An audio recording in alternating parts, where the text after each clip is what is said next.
Ish. Now the one that's tough to talk about. Khadan. Khadan. Khadan is actually a friend that you are attracted to, boyfriend, girlfriend. That's khadan. A friend that you have the possibility of being attracted to. The thought might have crossed your mind.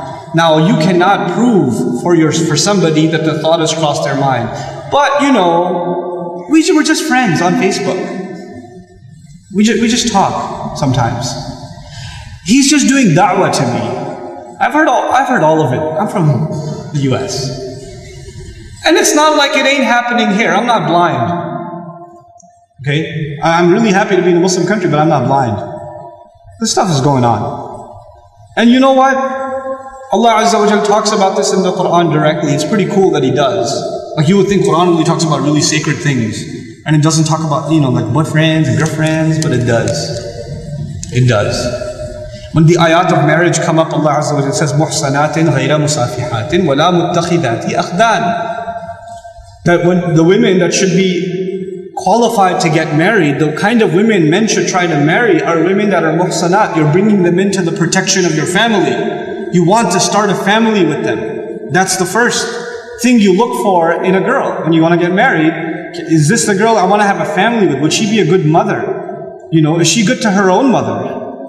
Is she a good child herself? Does she have family qualities herself that she would be a good family?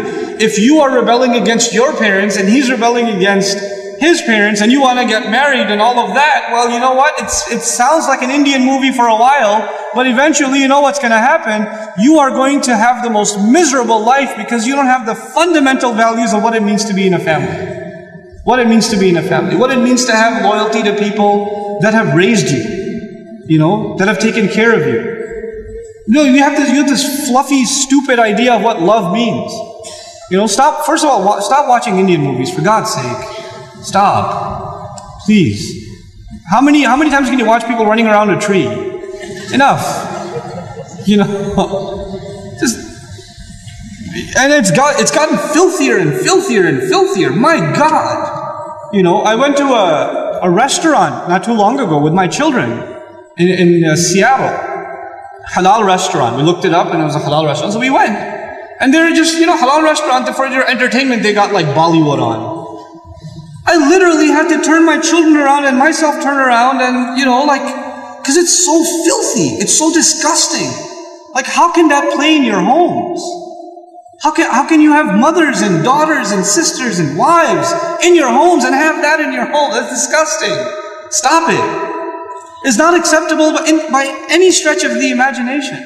You're destroying your families by doing this, What you allow to, these are friends you've made, these digital friends you've made, that you're watching all the time, subhanAllah. The harm they have. So, coming back to akhdan though, what does it mean? وَلَا مُتَّخِذَاتِ أَخْدَانٍ. First of all, look for a wife that is going to start a family with you, that will be in the protection of the fort of your home. And then, غَيْرَ مُسَافِحَاتٍ, that you're not just there to get your lust out of the way. You don't just think she's cute and that's it. I want to marry her, she's so beautiful. I can't stop thinking about her. You don't know how many of those emails I get. Oh my God, I have so much fun reading them too. Brother, there's this sister, I was giving her da'wah, I wanted to marry her. No, you weren't giving her da'wah to Islam, first of all. That's a different kind of da'wah you were doing, my friend.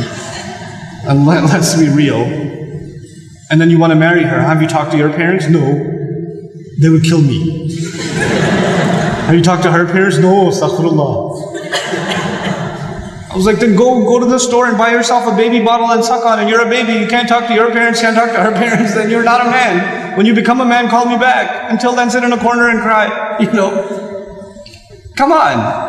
These relationships that you think are so awesome. And you know why and I'll fill you in a little. I'll fill you in, especially the teenagers in the audience. And the young people in the audience who kind of just recently shot an email and somebody emailed them back and a little Facebook thing happened, and a little wink and a little hee there in the playground, even though it's a separate school, but in recess you saw each other like hee and hee. Like a little bit of that happened. Let me just fill you in a little. All of this is a product of low self-esteem. You think you're ugly. So if a guy thinks you're cute, you're like, really? I'm beautiful? You know, you have low self-esteem. You think nobody's going to like you, nobody's going to want to marry you, and all of that stuff. And on the other hand, the guy, like, you know, we don't have good friendships and good relationships, so we're looking for something. And most of the guys, I don't have to tell you what's going on in your head. You and I have ijma' on this issue. The things that go on in our head. There's no reason for me to explain all of that to you, you know. But, you know, just because you have raging hormones and you're like daydreaming about girls and things like that, it doesn't mean that you're in love. It just means that you haven't controlled your temptations yet. And you're ruining somebody's life. You're ruining an entire family. You realize what you're doing? And you call it love? You tell me if she was like 50 pounds fatter, you still be in love? Because she's the same person, same ruh inside her jasad, right? If she was a burn victim or something, if her hand burnt off, or her ear was missing, you still be in love? Or you find somebody else to love all of a sudden? And if you can't answer that question honestly, then come on, you're not in love, you're just hormonal. That's all you are, you know? This is what we've done to relationships that are supposed to be beautiful. Marriage is supposed to be a beautiful relationship.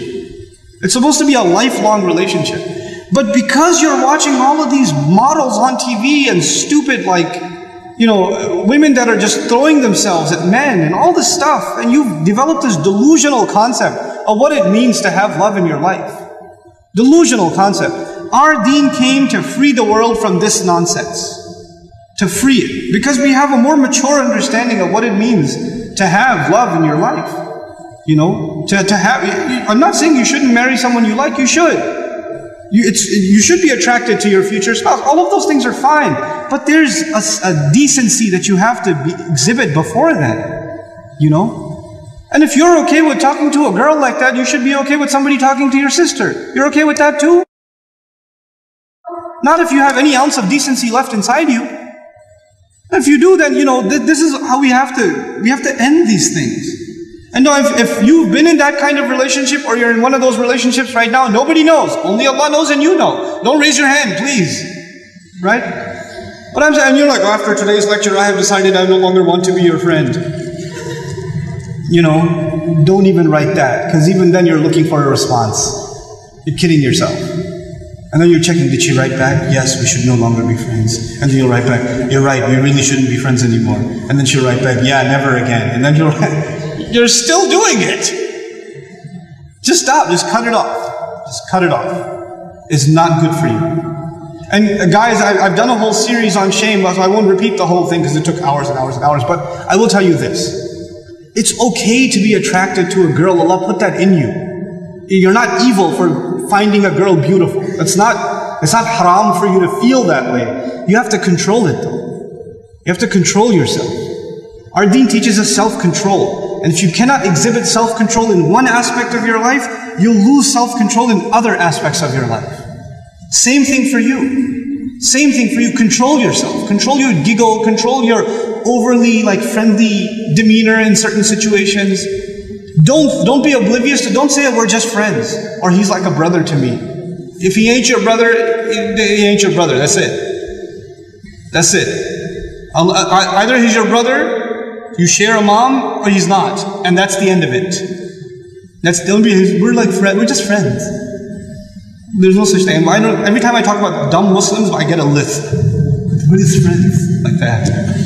It's the thing. Okay, moving along.